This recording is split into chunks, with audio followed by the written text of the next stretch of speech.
I was gonna buy a book on phobias, but I was afraid it wasn't gonna help. So instead I got this book on anti-gravity, and I haven't been able to put it down.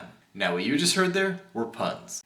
A pun is defined as a humorous use of a word in such a way as to suggest two or more of its meanings, or the meaning of another word similar in sound. What? It's a form of wordplay, as in, no matter how much you push the envelope, it'll still be stationary. Now puns usually fall into one of two categories. A homophonic pun are a pair of words that sound alike but aren't synonymous. A cardboard belt is a waste of paper.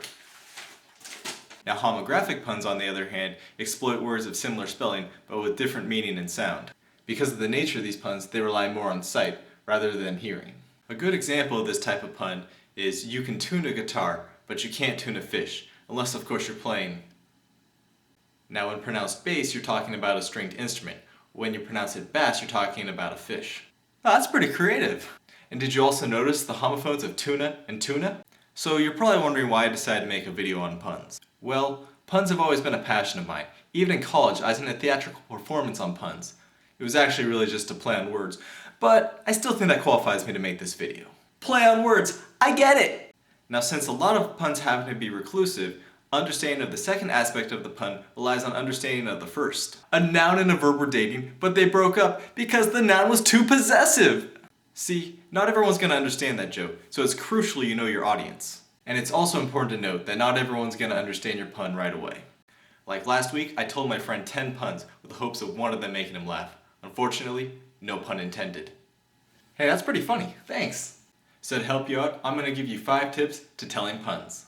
Number 1. Puns don't need to be realistic. Okay, let's get out of here. You coming? Yeah, you go on ahead. I'll follow on foot.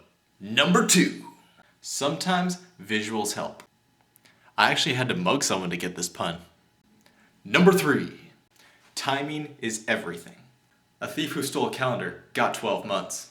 Number 4. You should always have a full range of puns at your disposal. A short fortune teller escaped from prison. The headline read, small, medium, at large. Number 5. And the most important advice I can give you is puns about monorails make for decent one-liners.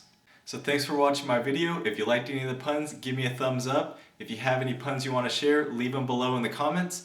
Thanks again for watching, and take it easy. I was pretty excited when I found out dead batteries were being given away free of charge. Even when they didn't work in my flashlight, I was still delighted. Until I threw them out and was charged with battery. Man, I'm a nerd.